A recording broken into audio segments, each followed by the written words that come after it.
PIB é igual C mais I mais G mais X menos M. Oi? O que quer dizer todas essas siglas e letras? Bom, na realidade quer dizer consumo, investimento, gasto do governo, exportação e importação.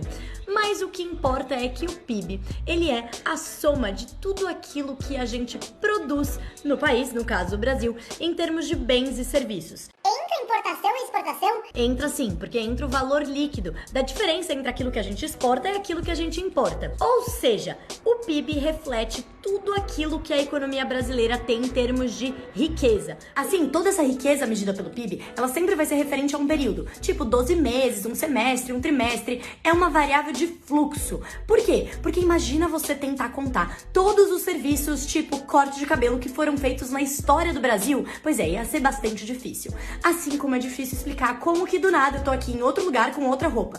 Na realidade, eu tava tão cansada quando eu gravei o vídeo que eu esqueci desse detalhe importante, que é o que explica por que quando a gente fala que a economia cresceu, por exemplo, 2% de um ano para o outro, significa que o fluxo de todos os bens e serviços produzidos cresceram em 2%. E quando cai, é a mesma coisa. A nossa riqueza, o fluxo daquilo tudo que a gente produziu de bens e serviços no período, caiu e a gente ficou mais pobre.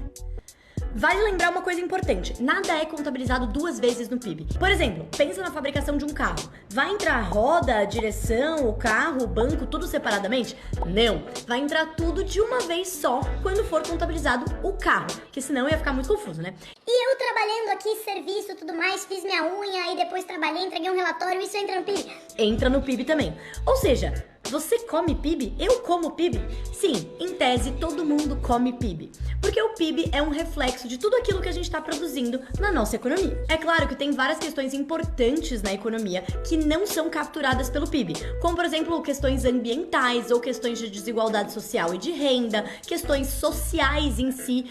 Então ele não é uma medida perfeita que captura tudo da economia, mas ele certamente é uma boa sinalização para onde está indo o país em termos econômicos. Normalmente quando o PIB está crescendo é um ciclo virtuoso e quando o PIB está caindo a gente está numa crise. Tá bom, já entendi toda essa história de PIB, mas o que isso tem a ver com os meus investimentos, com o meu dinheiro? O PIB impacta os investimentos? Sim, o PIB impacta os investimentos de uma maneira mais indireta, ou seja, a economia está crescendo, as empresas estão crescendo, as empresas estão lucrando e as empresas estão te trazendo dinheirinhos. Além disso, a gente tem todo o impacto nos outros ativos, no câmbio, nos juros, muitas vezes na inflação. Uma economia muito aquecida pode fazer que a inflação suba, aí você tem que ver o que está acontecendo no mercado de trabalho para saber como é que vai ser o impacto nos juros. Ou seja, sim, o PIB impacta nos seus investimentos de maneira indireta. Por quê?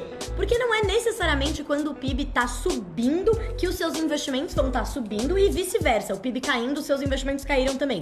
Um bom exemplo disso é o que aconteceu com as lojas Renner. Na crise que a gente teve, aquela crise fiscal que derrubou o PIB, aumentou o dólar, subiu com a inflação, foi um Deus nos acuda. Entre 2014 e 2016, uma crise danada, PIB contraiu. O que aconteceu com as lojas Renner? Subiram um montão. Quem investiu nas lojas Renner ganhou dinheiro.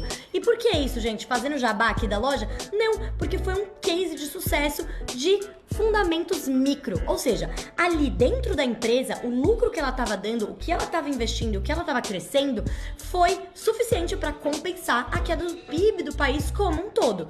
Ou seja, bolsa não é PIB. E como a gente sabe que investimentos não são só bolsa, todos os outros ativos que eu falei, por exemplo, o câmbio, os juros e a inflação, que vão mexer na renda fixa e vários outros investimentos que você tiver, também não vão refletir 100% só o PIB. Por exemplo, a gente sabe que a questão fiscal é super importante para a renda fixa, para o movimento da curva de juros, que é onde os investidores acham que estará os juros no futuro e quanto que eles cobram do governo e, consequentemente, das empresas para financiar. Ou seja, o PIB é uma das questões que é usada ali para sinalizar para onde vai a economia e pode impactar os seus investimentos. Resumo da ópera: você come PIB? Provavelmente. Você deve se importar com os resultados do PIB? Sim.